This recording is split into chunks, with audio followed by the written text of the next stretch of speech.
একটা জিনিস মনে রাখবেন, প্রকৃতির একটা কথা ছাড়বে না, যে যার সাথে অন্যায় করবে তার সাথে কিন্তু অন্যায় হবে। আমাদের কি ফর্মে থাকার মতো কি প্ল্যান নাই? বিজয় নাই, সে কি ফর্মে ছিল না? এই যে আমাদের ইমরুল কায়েস, সে কি ফর্মে ছিল না? মেহেদী হাসান মিরাজ, তাকে কোন হিসাবে কোন যুক্তিতে বাদ দিলেন আপনি?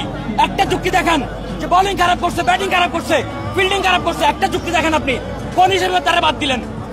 অভিশাপ বড় খারাপ জিনিস, বড় খারাপ জিনিস। এই যে বারবার যে পারে না, এই লর্ডদেরকে বারবার আপনি সুযোগ দিয়ে যাচ্ছেন, আমাদেরকে বারবার অপমানিত করতেছেন, অবদত্ত করতেছেন, ব্যর্থ প্রেমিকের মতো অপমান অপদস্থ হয়ে চলে যাচ্ছি বারবার। এগুলো কেন? আপনি দেখেন, আজকে আপনি একটা মেয়ে বা একটা ছেলেকেও ভালোবেসে এতটা অপমান অপদস্থ হন না আমার মনে হয়, যতটা এই বাংলাদেশের এই ক্রিকেটারদেরকে ভালোবেসে আপনি অপমান অপদস্থ হয়েছেন। আপনি দেখেন, এই শান্ত বলেন, সৌম্য বলেন, কিংবা লিটন বলেন, এটা বাংলার আদুভাই, এরা বাংলার আদুভাই, যারা বছরের পর বছর, ওই যে আমরা বইয়ের মধ্যে পড়ছিলাম আদুভাই ক্লাস 8ম শ্রেণীতে, সারা বছরই থাকে, এই আদুভাই সারা বছরই থাকবে।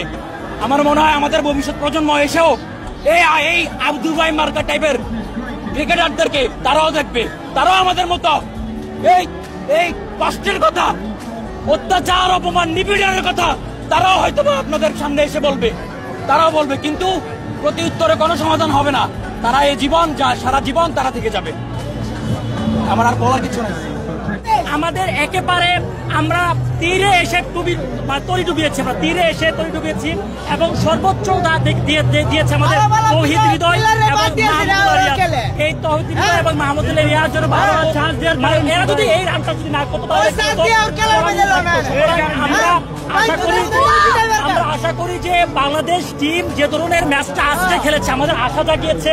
হোপফুলি আমরা কিন্তু জানতাম যে লাস্ট অবধি পর্যন্ত যদি জাস্ট টপ অর্ডার যদি একটু ভালো মতো কন্ট্রিবিউট করতে পারতো তাহলে এই ম্যাচটা আমাদের হাতে, আমাদের এই ম্যাচটা হাতে ছিল।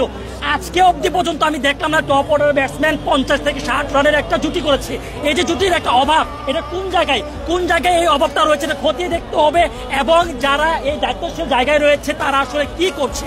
আমরা সর্বশেষ সৌম্য সরকারের যে ইনিংস দেখেছি, সৌম্য সরকারের contribution, there was no performance from him, তার কাছে কোন ধরনের পারফরমেন্স ছিল না। ক্রিকেট সেন্স বলতে একটা কথা ছিল, সেটা কিন্তু পাইনি। সাকিব আল হাসান বিশ্বের সেরা অলরাউন্ডার, বাট তিনি কি করছেন, what is he doing right now? তিনি কি করেন? তার একমাত্র কাজ হচ্ছে জেলায় যাবে, শপিং কমপ্লেক্স খুলবে, আর তার একমাত্র কাজ বিভিন্ন ধরনের জায়গায় ঘুরে ফেরা করানো এবং বিজনেস। ভাই, এই পলিটিক্স যদি আপনি করেন, হয় ক্রিকেট খেলেন নয় পলিটিক্স করেন, তাহলে একটা কাজ করেন ভাই, focus on your one duty man.